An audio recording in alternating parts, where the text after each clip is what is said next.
Hare Krishna devotees. Today we'll be hearing Srimad Bhagavatam from His Holiness Krishna Kshetra Swami Maharaj from Srimad Bhagavatam, 4th Canto, 27th chapter, 17th verse. So we'll play the recording. Hare Krishna.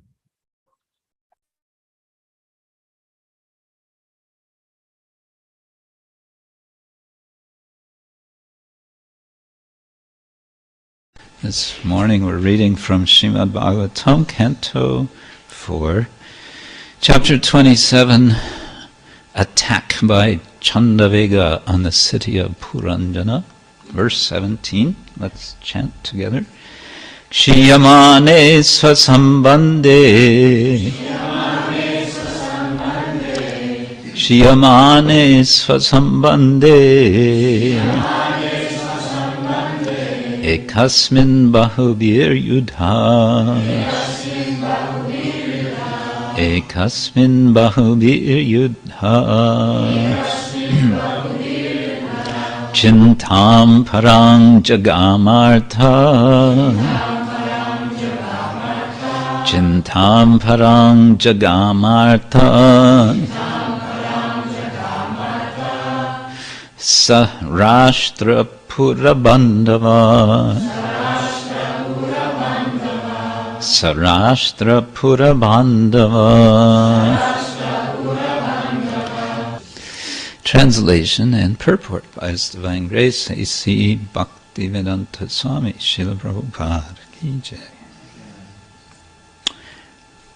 Translation: because he had to fight alone with so many soldiers, all of whom were great warriors, the serpent with 5 hoods became very weak. Seeing that his most intimate friend was weakening, King Puranjana and his friends and citizens living within the city all became very anxious. Purport: the living entity resides within the body and struggles for existence with the limbs of the body, which are referred to here as citizens and friends. One can struggle alone with many soldiers for some time, but not for all time. The living entity within the body can struggle up to the limit of 100 years, with good luck. But after that, it is not possible to prolong the struggle. Thus, the living entity submits and falls victim. In this regard, Srila Bhaktivinoda Thakur has sung Bridha Kala Aula Shabashukka Bhagala. When one becomes old, it becomes impossible to enjoy material happiness. Generally, people think that religion and piety come at the end of life. And at this time, one generally becomes meditative and takes to some so-called yogic process to relax in the name of meditation. Meditation, however, is simply a farce for those who have enjoyed life in sense gratification. As described in the 6th chapter of Bhagavad Gita, meditation, dhyana, dharana, is a difficult subject matter that one has to learn from his very youth. To meditate, one must restrain himself from all kinds of sense gratification. Unfortunately, meditation has now become a fashion for those who are overly addicted to sensual things. Such meditation is defeated by the struggle for existence. Sometimes such meditative processes pass for transcendental meditation. King Puranjana, the living entity, being thus victimized by the hard struggle for existence, took to transcendental meditation with his friends and relatives. His friends together. Oh, let's do some transcendental meditation now that we're coming to the end of life.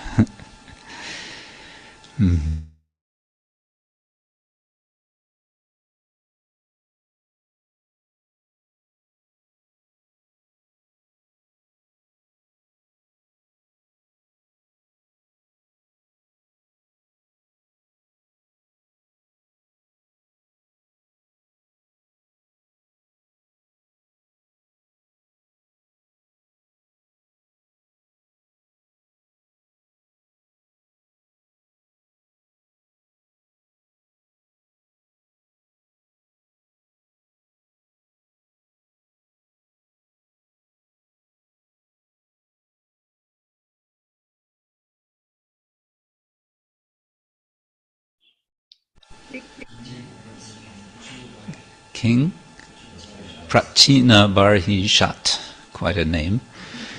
And why is he telling this story?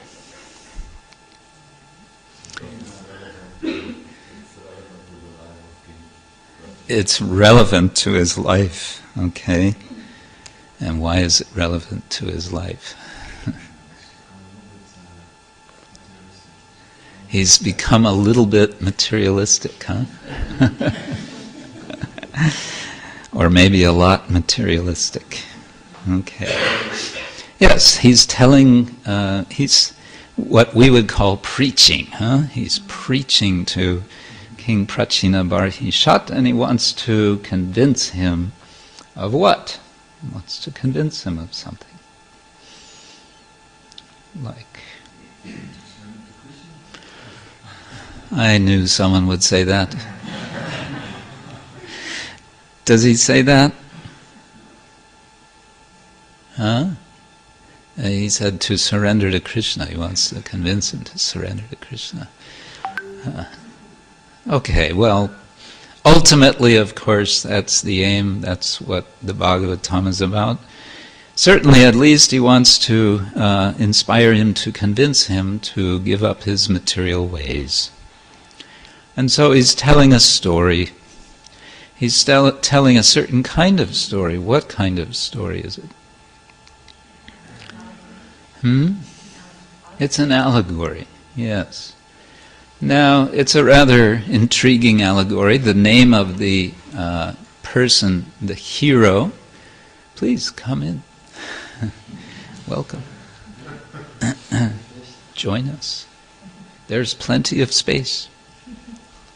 The story he's telling is, the hero of the story is Puranjana, the king of a city, and we understand that being an allegory, there are equivalences, that something equals or something represents something else. So it's a story really about every man, or every woman. It's about all of us in our situation in this world. We're all situated in a kind of city, which the Bhagavad Gita describes as having 9 gates. And a city with 9 gates generally is a very nice thing. You can go in and out of the city, and so many people can thrive there. Very wonderful. But alas, we have here a city of 9 gates which is being attacked. It's under attack by soldiers. How many soldiers? 720. Now the person who is looking for faults in the Bhagavatam will say, no, it shouldn't be 720. 365 days of the year, or 364. So double that, and you have 728 or 730, depending which year. But it's rounded to 360, or perhaps there's a different kind of calculation. I'm not expert on these things.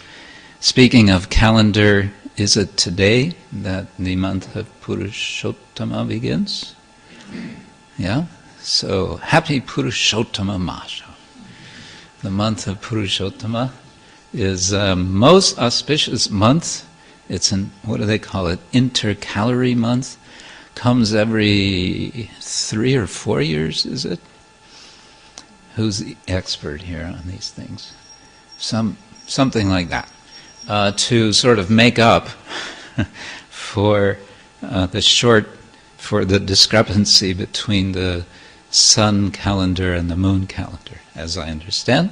It's a time in Vrindavan for all kinds of celebrations. And the reason it's a time of celebrations is because the priests, the pujaris, who would normally be busy doing various priestly duties for like samskaras and things like that, they don't do any of those things during this month. Those things are stopped. And so they have extra time. And what do they do with their extra time? They spend more time decorating the deities, for example. They spend more time decorating the altar. They spend more time making special arrangements in the temples. They'll have a special festival in some temples I visited some years back. During this month, every evening was a festival, special festival for the deity. One day it was a wedding of Radha and Krishna. Next day it was boat festival. Next day it was something else. Each day, big festival. Very sweet, very nice. One thing that struck me about this description, this analogy, this allegory, is the mention of soldiers in contrast to a verse we all know in Srimad Bhagavatam. Deha patra kalatradishva atmashanyeshva asatsvapi. You all know this one. No? Yes, Maharaj knows. Deha patra kalatradishva atmasanyeshu apat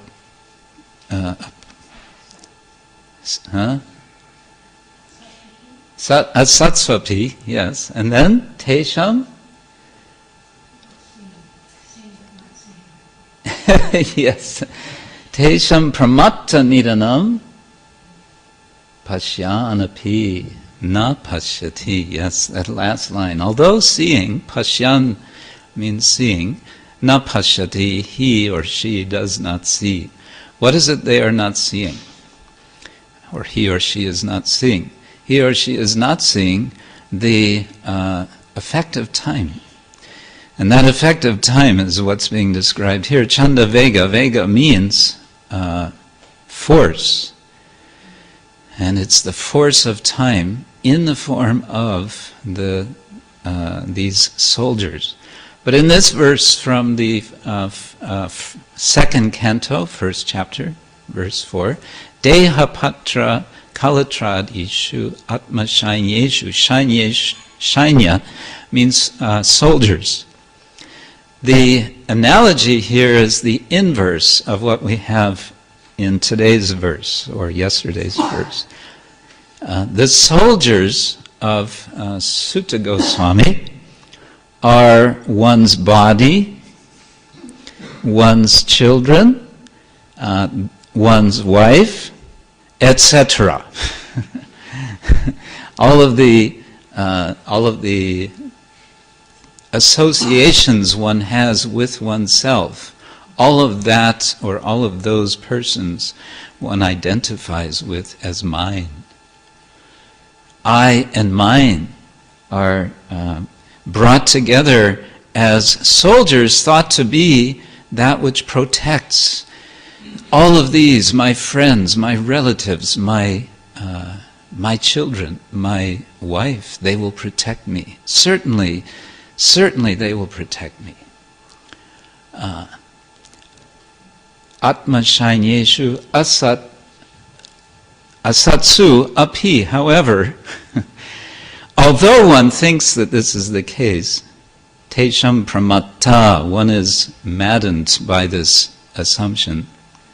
And one thinks even though one sees what is going on with others, one thinks this will not happen to me.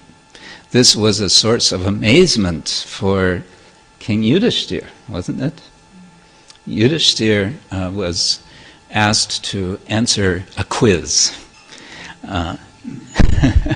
And he was very successful. And the final question, actually it's not the final question, but one of the last questions in the series is, what is the most amazing thing? Shri Radha Gopinath ki jai. What is the most amazing thing in the world? And the most amazing thing, immediately Yudhishthira answered, what is the most amazing thing? That although we see people are dying from day to day, still we think that we will not die. Isn't that amazing? He said. The story of King Puranjan is a story of so many zeros put in the wrong place. We heard about zeros placed in the right place or the wrong place. If they're in the wrong place, then what do you have? You have so many zeros, and that's all. There's no value to it.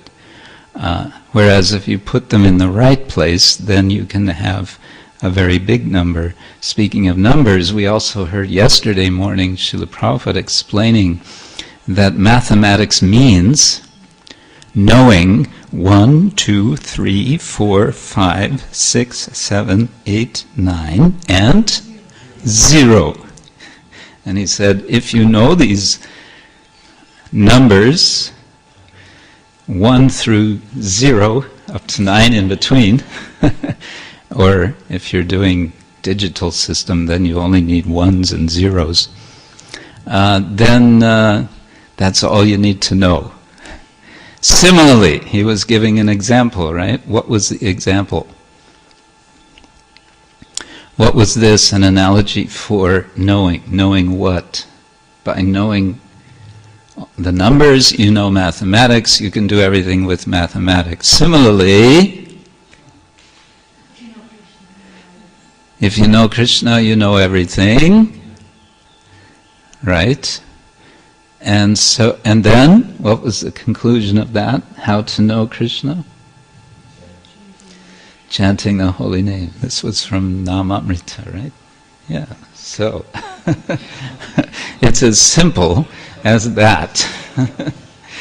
It's as simple as that we can face the condition and recognize the condition, recognize and face the condition in which we find ourselves. Another story came to mind from the Bhagavatam, which is also described in the Vishnu Purana, that of Sobari Muni. You know the story. Sobari Muni is practicing austerity, quite extreme austerity. He's standing apparently in water, or is he underneath the water? I don't remember. In the water? He's under the water. Woof! Holding his breath. But alas, what is happening? He's seeing fish. And what is he seeing fish doing? Well, in the Vishnu Purana, it simply says that the fish are very busy sort of swimming about him, and he sees that they are a family, and they seem very happy. As so many fish, they're kind of swimming about him and circling around him, and he sees, they're just happily swimming. Oh, wonderful, he thinks. Yes, he thinks, I am missing out on something. And so he resolves to do something about it. He's a consequential yogi. He interrupts his meditation to go to Mandata, King Mandata, and request from him, after all, he has 50 daughters. he requests from him one of his daughters. Alas, Sobari Muni is very old. He is not looking very attractive for young ladies. And so Mandata falls silent because he really doesn't know what to say to this elderly gentleman. He's asking for one of his daughters. How can he offer one of his daughters to this old wrinkly wreck for whom the days are numbered? So he says, well, in the Vishnu Purana it says that King Mandata says, well, you can go and see my daughters and see if one of them wants to marry you.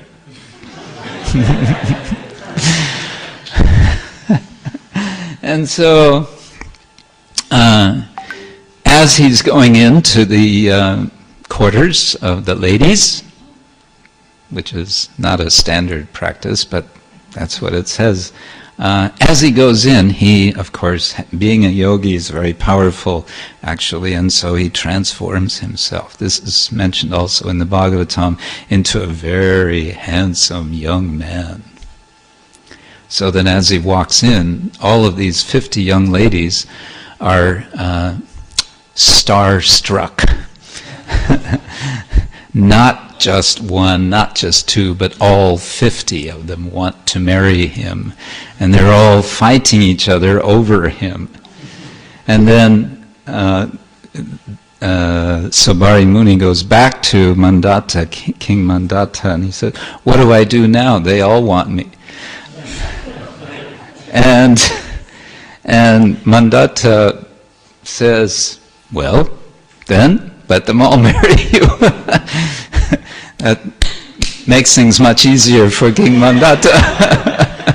Doesn't have to worry anymore about marrying off his daughters.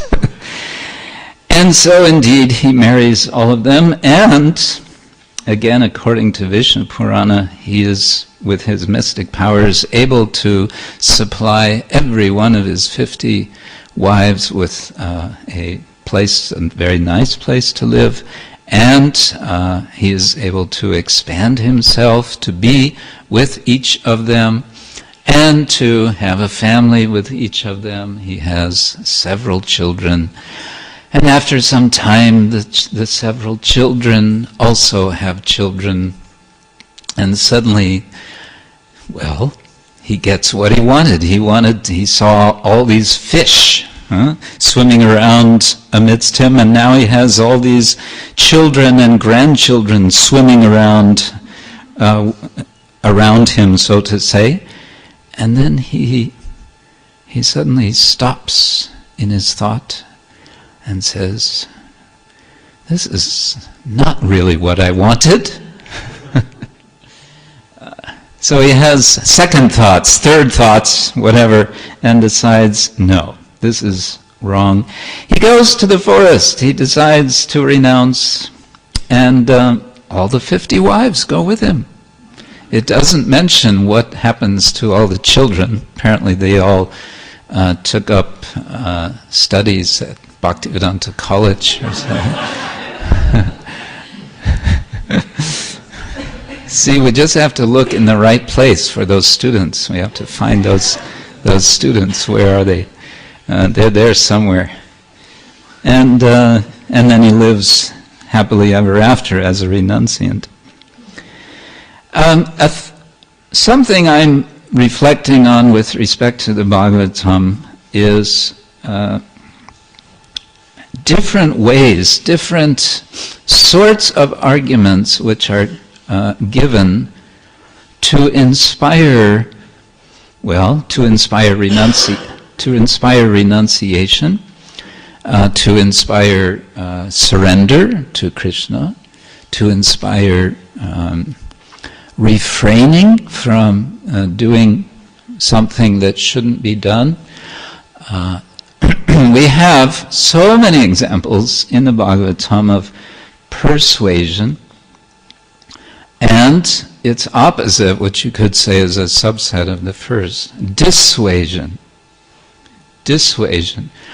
Being convinced to stop doing something one's already doing, or to not do what one is contemplating to do. An example of what's about to happen, to be done, and then one is convinced not to do it, is when Kim Kamsa hears that he's going to die at the hands of the eighth child of the woman whom he is now accompanying, his sister or cousin sister. On her wedding day, he decides on the spot the best thing to do for his own protection is to kill her. And Vasudeva then thinks very fast of how to convince him not to do this horrid act. It's a very interesting passage. We won't go into the details of it now, but what I would like to request right now, as I've been thinking about, well, developing some sort of writing exercise about this. If you can help me, I want to hear from you some examples, some other examples of dissuasion in the Bhagavatam. Different devotees in general are being dissuaded from doing something, or someone's being stopped from doing something. Any ideas? Yes, Mother Jayavadra. Okay, Dhruva Maharaj, what's he being dissuaded from? Stop killing the yakshas. So he's already, in this case, started to do something, and now he's being told that's enough. Why is he being told that's enough?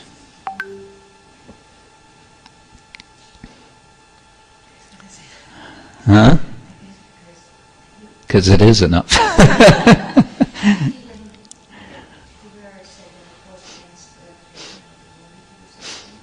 Against the reputation of devotees.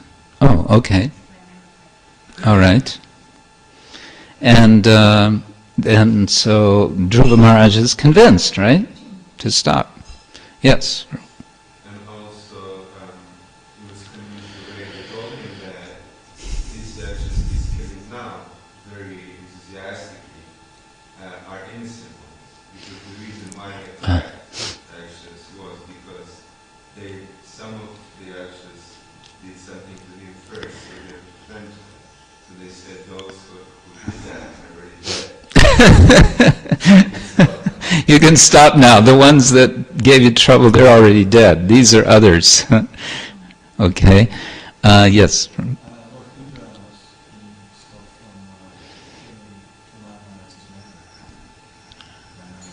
Yes.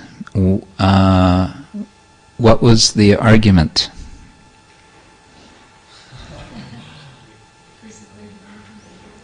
There's a great devotee in there, huh?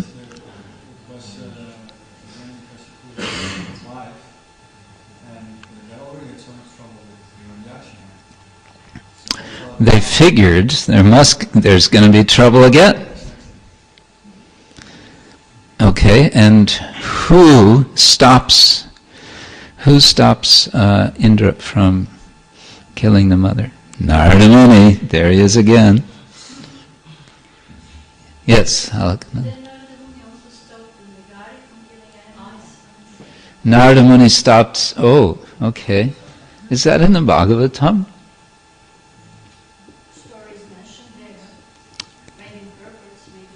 Okay. Yes. All right, Maharaj. Marichi and his brothers stopped Brahma when Brahma was chasing his daughter. Oh. Being sexually attracted. And how did he convince him to stop? As I remember, he told Brahma that this is going to be a very bad example. Your position. You are Lord Brahma, after all. Yes. Yes. Another. The son From Mahabharata, yes. I think that's a quite famous one in some respects. What's the argument there? I was remembering that, but trying to remember what the argument is, why he should stop. Does anyone remember this? It's King Janamejaya, because his father, King Parikshit, or grandfather, King Parikshit, has been killed by Takshaka the snake. He decides, well, then let's get rid of all the snakes.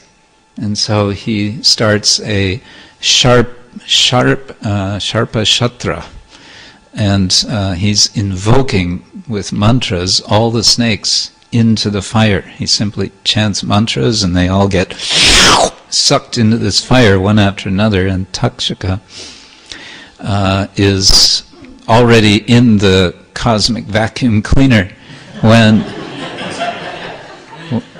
some, what's his name, Astika? I forgot the name. One sage somehow manages to intervene. I'm forgetting the details. But yes, that's a nice example.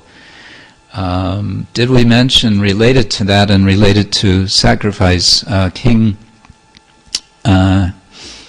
Prithu is performing sacrifices. He's completed 99, and he wants to do one more.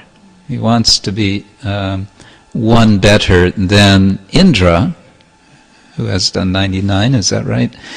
And so he is about to do the sacrifice, but the sacrificial horse is stolen by Indra, who then, in order to hide, changes cloth to become a sannyasi of sorts. And so when, the son of Prithu goes after him, he sees that he's a sannyasi and he thinks, oops, can't kill that person, anyway that must be somebody else. And so it goes again and again. Every time Prithu tries to do the sacrifice, every time Indra comes, steals the horse, takes another form, and every time he takes another form, a whole new movement, a whole new apasampradaya begins, following Indra in his false form. And so finally, Lord Brahma comes to him and says, will you please stop this? You're just making more and more trouble in the world because we're just getting a lot of apasampradayas running around everywhere. And besides, he says, he shouldn't try to kill Indra. He is a demigod. And demigods are part of my body. It's actually a very interesting lesson. Sometimes we might think, there's someone who needs to be dealt with in some severe way as a kind of opponent giving us trouble. But Brahma comes and says, no, he's actually part of me. So you can't kill him. He actually says, you cannot destroy him. So give it up. And then he says, and make friends with him. and so in the end of this, it's a very happy ending. Prithu and Indra come together and offer, I don't know if they offer obeisance to each other. They, they say, I'm sorry, and then everything goes on happily ever after.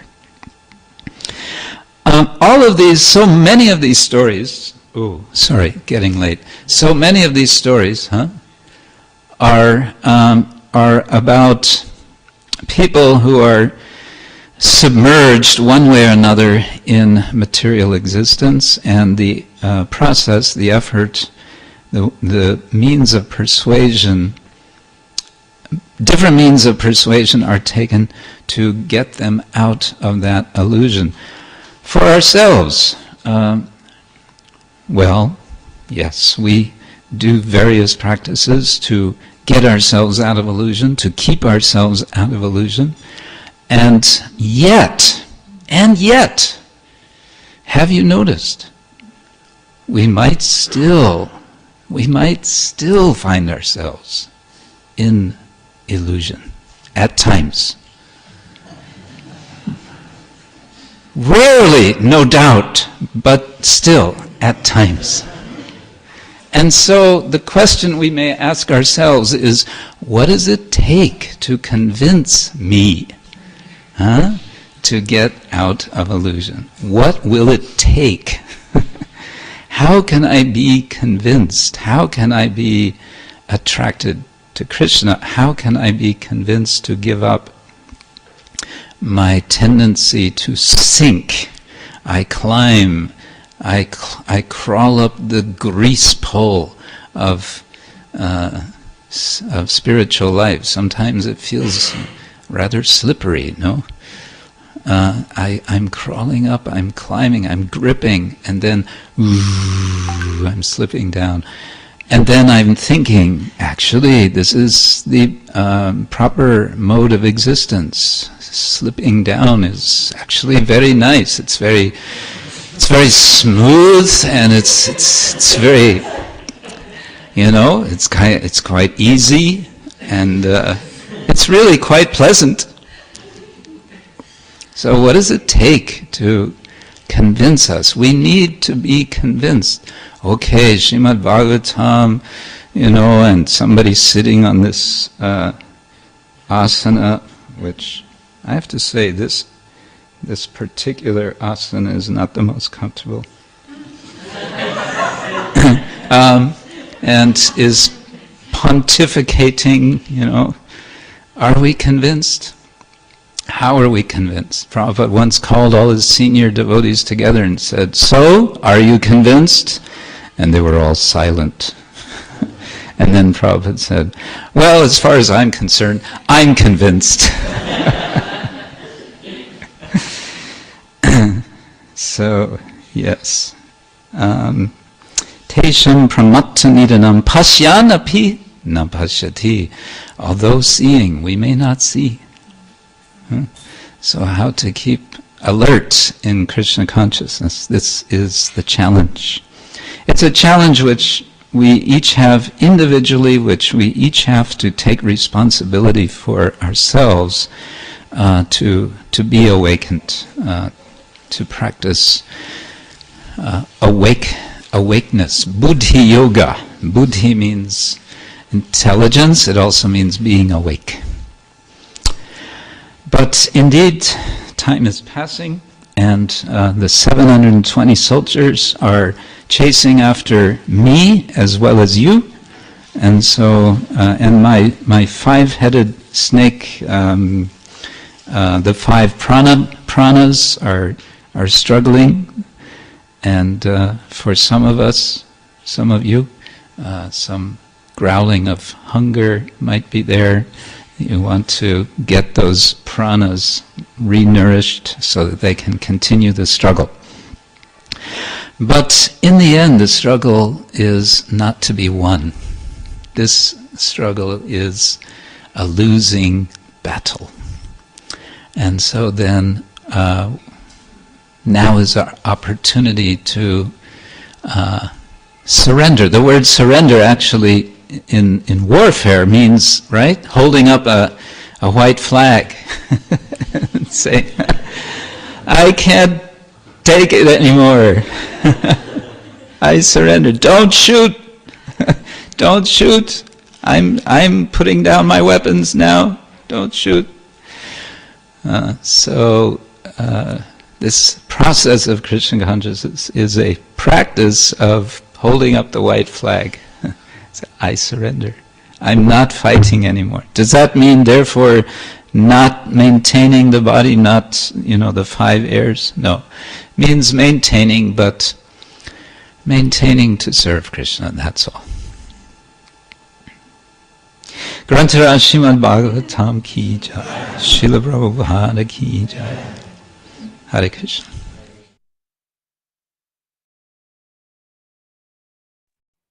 Hare Krishna devotees. So thank you, Maharaj. His Holiness Krishna Kshetra Swami Maharaj ki jai. Thank you, Maharaj, for wonderful lecture on Srimad Bhagavatam. There are quite a lot of points we can take for our own purification. Just before that, maybe just to share the Maharaj brief introduction. Kshetra Swami Maharaj is since 1972 joined ISKCON and is disciple of His Divine Grace A.C. Bhaktivedanta Swami Srila Prabhupada. From 1973 to 75, he distributed Srila Prabhupada's books and served as Pujari in Amsterdam and Solis, Ritter of Germany. Between 77 and 79, he traveled and preached with His Holiness Bhaktivedanta Swami Maharaj, His Holiness Harikesh Swami Maharaj, Bhakti Sudhir Goswami Maharaj, and Dwarakesh Prabhu and Devamrita Swami Maharaj throughout Eastern Europe. From 1982 to 85, he also Lord Narasimhadeva's worship in Shinsachalam, Germany. In 1987, ISKCON GBC body appointed him as initiating guru. Then up to 1995, he helped compile and publish Pancharatra Pradipa, ISKCON's manual for temple worship. He also served ISKCON's GBC as a minister of deity worship until 2005. Amidst these and other services, encouraged by senior ISKCON leaders, in 1995, Krishna Swami resumed formal academic studies, which he had interrupted in 1972. Completing a BA in Religious Studies, University of California, and MA in Study of Religion, Graduate Technological Union, Berkeley, and Master of Studies in Study of Religion, University of Oxford, UK, and DPhil, PhD, University of Oxford, UK, finishing studies in 2003. Based on his doctoral dissertations, and he then published Attending Krishna's Image, a Chaitanya Vaishnava Murti Seva, a Devotional Truth, with the Rutledge Hindu Studies series. Krishna Kshetra Swami Maharaj is now a research fellow of Oxford Center for Hindu Studies. He also acts as a Dean of Studies at Bhaktivedanta College in Radhadesh, Belgium, where he has been teaching since 2002. As during several previous years, and now continuing after his taking formal sannyas vows in Janmashtami 2014, Krishna Kshetra Swami travels extensively for teaching, counseling, and support spiritual communities in Vaishnava devotional tradition. Hare Krishna. His Holiness Krishna Kshetra Swami Maharaj Ki Jai. There are a few points which I really, got attracted to Maharaj's points.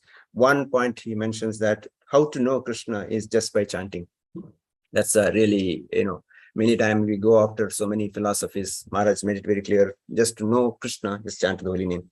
And also Maharaj, in the last discussion, he was talking about the various pastimes where a devotee is being stopped from doing something. In between something I could not hear because of internal discussion. So I noted down a few. Then maybe we have a few minutes. So devotees can also share, what other points, in scriptures, related to that. So before that, there are a few other points. So he also conclusion word says, what it takes more to convince that this material world is an attachment, and how do I take to Krishna? He gives example how Srila Prabhupada is asking his senior disciples, are we convinced? So maybe the same question to me, am I convinced? And finally says that this material world struggle is a struggle for defeat. It's a battle for lose, you cannot win. So that's the conclusion word it says. So before now, I can open the lines for devotees to share their devotees can unmute and see whether they're able to unmute. Okay. So there are a few points, incident discussed how a devotee or the stopped by doing something. Gave example how Dhruva's killing Yaksha has been stopped.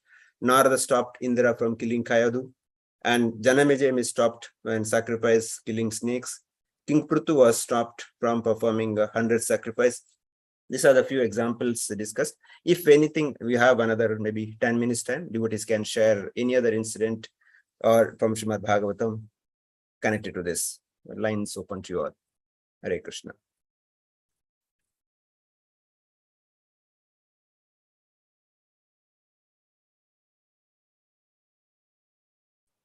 devotees can share, and or any other realization also you can share.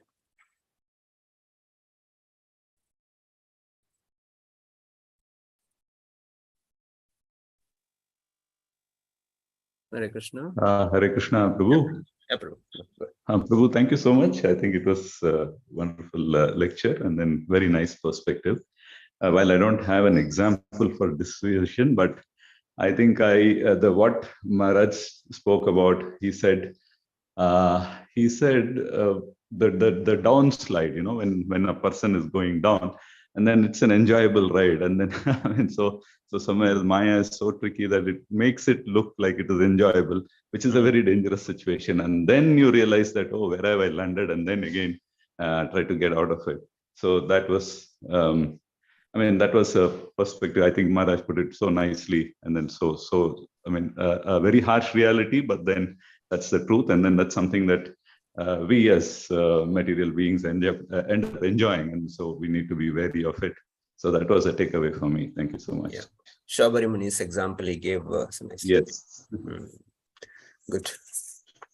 Anyone else? No, and I was actually relating to how in a slide, these children play the slide. So you take so much of effort to climb up the stairs, and then you sit, and then in 1 minute you're down, swing, and then you enjoy that ride. So I was just drawing a parallel there, and I said how we end up enjoying it also without us realizing that we'll have to put the effort again.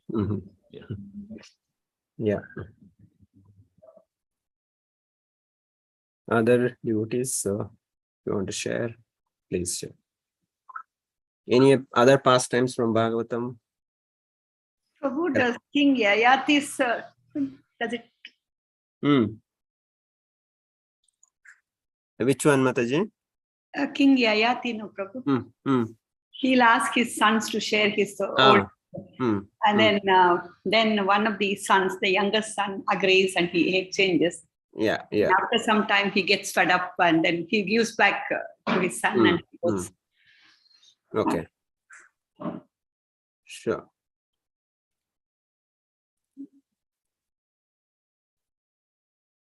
Satsana Prabhu. Sachitane Prabhu. Hare Krishna Prabhu, Dandavat Pranam. Dandavat Prabhu. Bhagavatam barli orage. Bhagavatam? Yeah. Hare Krishna Prabhu. Prabhu. Why Saubhari Muni falls down from his position? Question. Question. Question you cannot ask. You have to answer. You can ask question to Maharaj.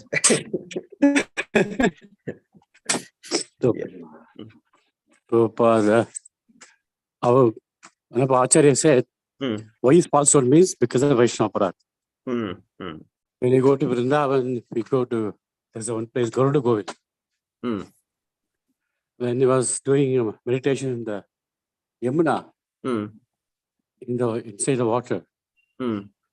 So when Garuda came to have his breakfast, his breakfast fish, so he got disturbed. And he, without thinking, cursed Garuda. Immediately next day, he saw that the fish mating, immediately falls down. So Vaishnava Aparadha is very, very dangerous. We may be in a very great position, high level, but when you do, Vaishnava Aparadha immediately falls down.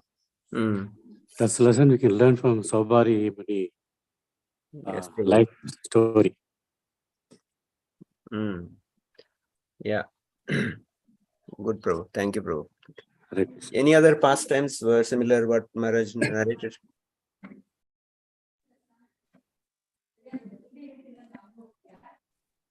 Hare Krishna. Mataji. Dandavat Mataji. Thank you for sharing this wonderful class. And also the realizations from Prasannatham Prabhu and Sachinath are very, very nice. Very insightful. And from Maharaj's lecture, I just got this point. He talks about surrender, how finally after all the struggle, we give up and defines what surrender really means. And he also says that doesn't mean we should not neglect our body and mind, but we should engage in service. So that was beautiful. Yeah. Maharaj explained. Thank you for the wonderful class, Prabhu, and realizations. Thank you, Mataji. Please shower your mercy on us, Mataji. Rangaraj Prabhu, at your mercies. Hare Krishna. Hare Krishna. Okay, anyone else? And also, sorry, Prabhu, Prasad was telling about the slide. Yes. Actually, it's a very deep thing. He mentioned that we take so much trouble to climb up. Children. I remember my grandson, when we put him in the slide, we were so scared he would take the first step, second step, and slowly we hold on to his hand, and then we held, and slowly, and then he took confidence. At some point, he just he could climb nicely, and then, like he says, the downslide is very enjoyable. But once we go the downslide and to again come up, oh my God, it's most difficult. So that's a very beautiful example, Prabhu. He brought out. Thank you, Prabhuji. Thank you, Mataji. Thanks. So nice. Thank you. Only thing, we should be stopped from enjoying that downslide. Hare Krishna. Hare Krishna. Okay. If no other comments, no other realization, maybe we can end it. Is that okay? Okay. Okay, we'll end with the Vaishna Pranam. Pancha Kalpatarubhyasya Kripa Sindhu Vyevacha Paditana Pavanebhyo Vaishnavebhyo Namo Namo Ananta Koti Vaishnav Vrinda Ki Jai Srila Prabhupada Ki Jai His Holiness Krishna Kshetra Swami Maharaj Ki Jai Samaveta Bhakta Vrinda Ki Jai. Hare Krishna. I'm ending the meeting.